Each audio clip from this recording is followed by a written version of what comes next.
There's that roller coaster again. I give thanks to my neighbors, Sam and Dan, for playing that song with me. We celebrated the life of my father's sister, Susie, last Sunday in a nature spot in Colorado, which is why I wasn't with you last Sunday. My Aunt Libby, who received those words, "Sister, it's later than you think, come home," did come home to Texas and had many good years with her sister before Susie died from complications of COVID this year. Sometimes it's almost too much, all of the things that we're all coping with right now. And there is still joy. There is still love.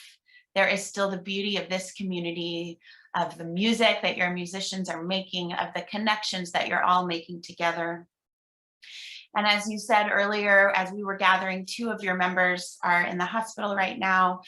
So let us hold together during this time the fullness of life, the fullness of community, that some of us may be having the best day, some of us may be struggling mightily, and it just means the world that you've made it here.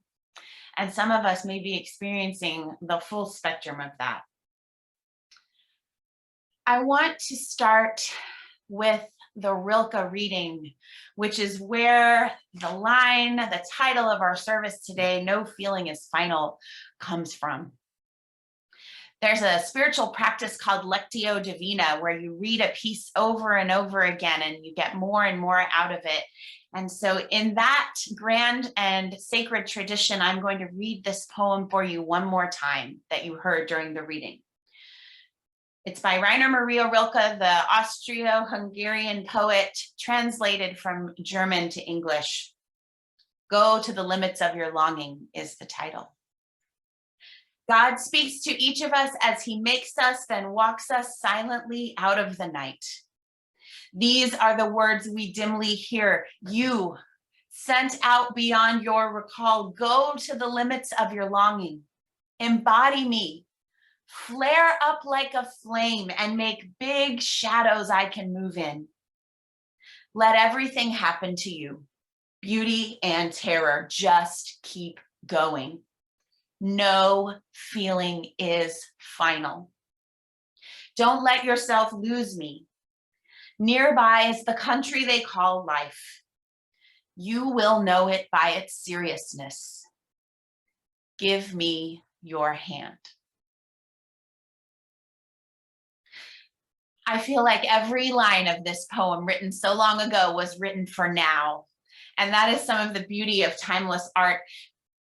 In the voice of the divine that Rilke has imagined for us, and writing in God's voice, says, "Give me your hand."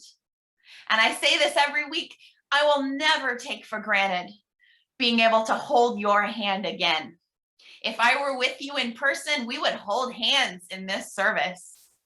And someday, even though we said this is my last service with you, someday, if Reverend Sarah is willing, I would love to come and be your visitor in person when the time is right and let her have a Sunday of rest. As we know, parish ministers have worked so hard this year and a half. And so someday I hope to get to hold your hand in benediction. But God says, give me your hand. Nearby is the country they call life, and you will know it by its seriousness. Yes. I feel like I understand this country that we live in and the seriousness more than I ever have after this year. Is it possible? Is it really possible that just this year we've seen the change of presidential leadership? We've seen the attempted insurrection at the Capitol. Was that really this year? I feel like time has possibly lost some meaning or structure that we used to have. That line, "No feeling is final." A friend sent me this poem early in the pandemic because she knew I was struggling with grief at losing my job as a director of the YMCA. The YMCA, like so many, I think I've told you, laid off about 75% of its staff at a point in the pandemic.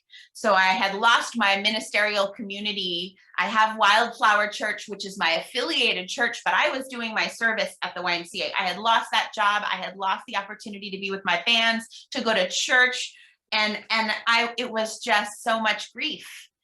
And so this line, no feeling is final, they sent to me to remind me that it would not be this way forever.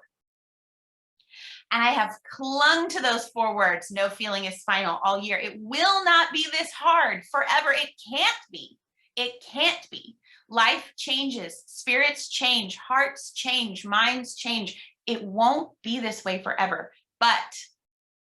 And here is what I have come to know through time with congregations over the past year, through watching music videos together and seeing the joy of everybody's music, particularly that video I showed you the first Sunday for The World's on Fire and We Still Fall in Love, where we had that party at my house. What that line, no feeling is final, also means to me is that joy can also be fleeting, and so we must savor it. When you feel joy, share it. I think I've told you this before, but it is the most important message I feel I can leave you with. Share your joy, savor your joy. Don't be ashamed of your joy. Just because life is hard right now in many ways does not mean you should hide your joy under a bushel. So that no feeling is final is both a reminder that things will not be this hard forever, and a reminder that joy can be fleeting and to savor it. I thank Rilke for those 4 words. And then as Unitarian Universalists, at a crucial time in our denomination's history, I also want to commend to you something else in this poem. It may have come to me for the line, no feeling is final, but where it has stuck with me is this part.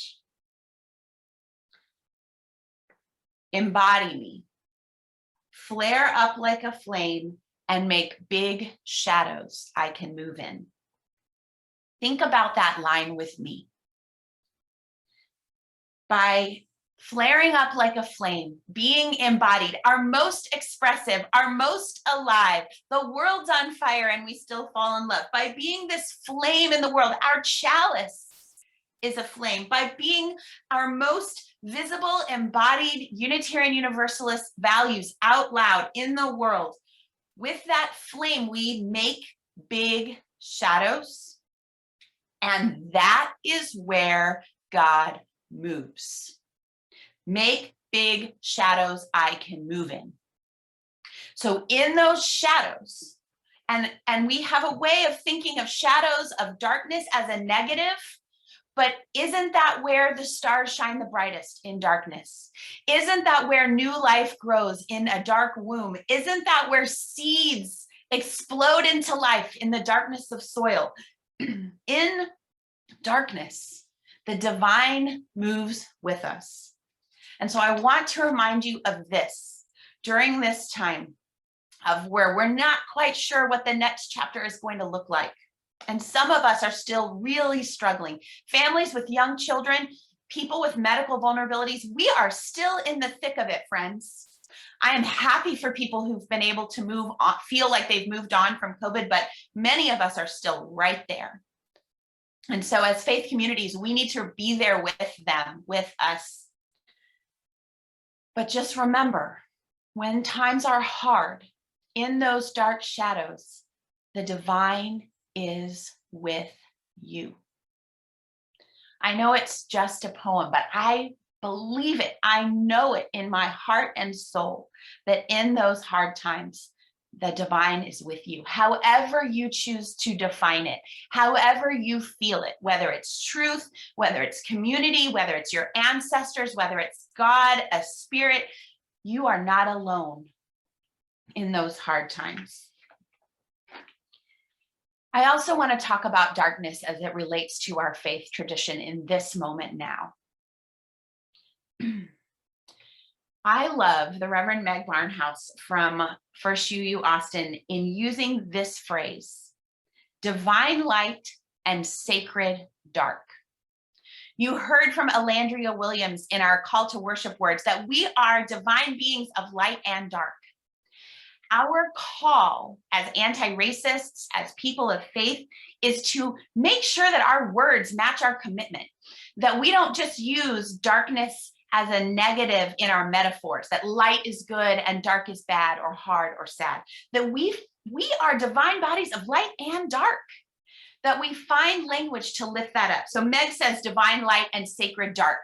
I encourage you to find ways, metaphors, to keep lifting up the beauty, the sacredness of darkness, to remind yourself that not only is no feeling final, but that the divine is with you in the dark.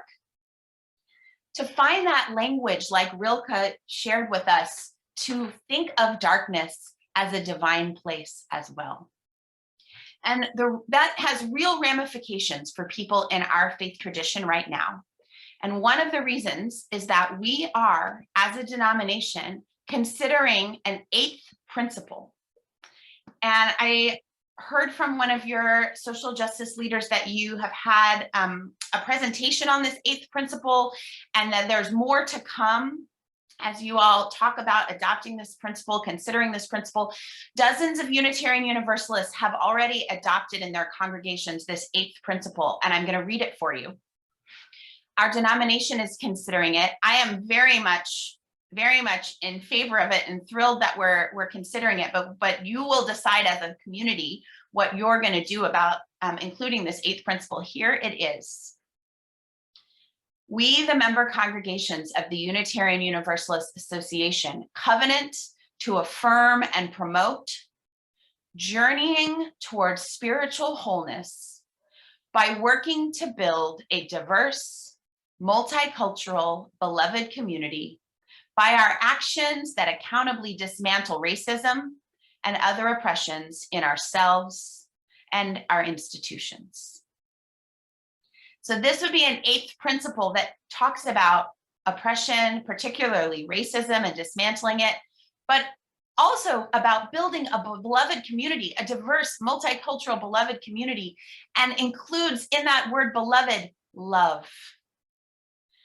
If you look at our principles, as wonderful as they were created by humans, and I don't see the word love.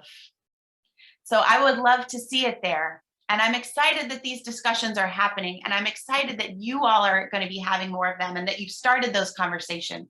So I didn't want to talk about darkness. I didn't want to talk about the future of our faith without making sure that we lifted up that the eighth principle conversation is happening.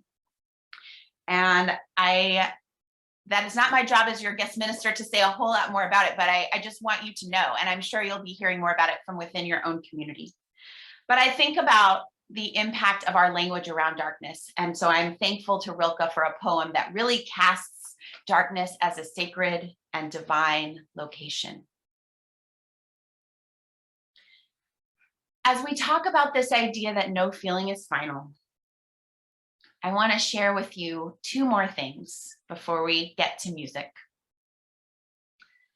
Number one, as we get back out there into the world in these different ways in the context of COVID, please remember those mantras that we talked about, that it's going to be challenging. It's already hard. We're not going to be perfect. At my family reunion in Colorado last week, it was my daughters and my first time among big groups of people again. Thankfully, we were outside the whole time, and we were with family members that we trust and we know what their situation was health-wise, but it was still anxiety producing and challenging. And so on the fly, I came up with 3 points for her that I want to share with you that I think ended up being very helpful for us to remember as we were overwhelmed by being in these big groups, even of people we love. It was kind of like being at church. I said to her, I said, remember, we're just getting back out there. And some folks have been out there way more than us. So just remember, this is new for us. And I said, when you look at this big group of people, remember that you can just go sit down and talk to one. Everybody here is not talking to everybody here. Just sit down and talk to one person, maybe two at a time. Start small as you're getting back into church or whatever groups. And then lastly, because she was concerned that she didn't match any of her cousins, or she just didn't feel like she fit in. And I said to her, I feel you, and I want you to remember, it's been 1.5 years since we've seen these people. We don't know how folks have changed. We don't know what we might have in common with each other that we didn't have before. Just as you and I don't want to be judged by our outsides completely, we don't want to judge other people by their outsides or what we knew of them before this pandemic. So I said, as we get back together, let's hold the possibility of things in common, interests, hobbies that maybe we didn't even know about before. And that's what I'm trying to do as we take these steps back out. And then the last thing I want to share with you is a memory from that time when I had that broken leg in Chicago and my church took care of me. I was reading this book. Does anybody know Barbara Kingsolver?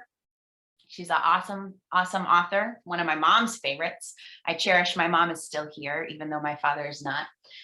This book is called Animal Vegetable Miracle by Barbara Kingsolver. And it was about her family's year of farming and growing all their own food at home, which seemed like something I would never dream of doing then. Now it seems like maybe.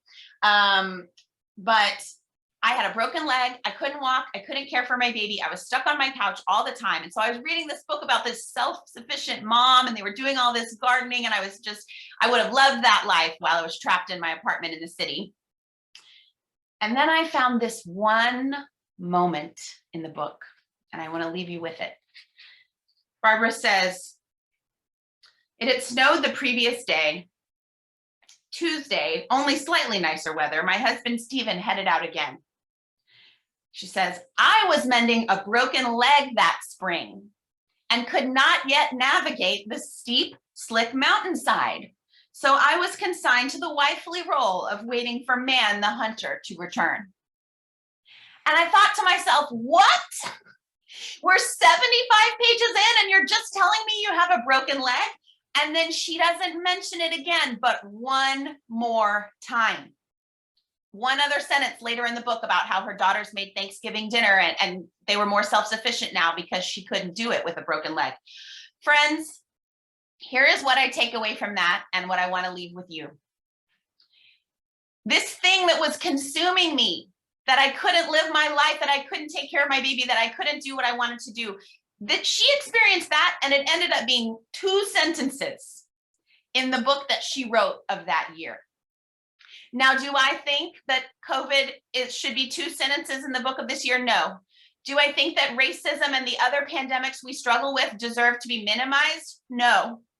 But what I do know is that we can determine how we write the books of our lives, how we tell the stories of our lives. And so each of us has a choice in how we are framing and how we are remembering and how we are celebrating this time. And if there is something that's really hard and on your heart now, personally, maybe someday it will seem like just a small paragraph in the book of your life. I wish that for us in whatever way each of us may need it. Blessed be. Thank you so much for the time we've had together. And I invite you into our closing hymn.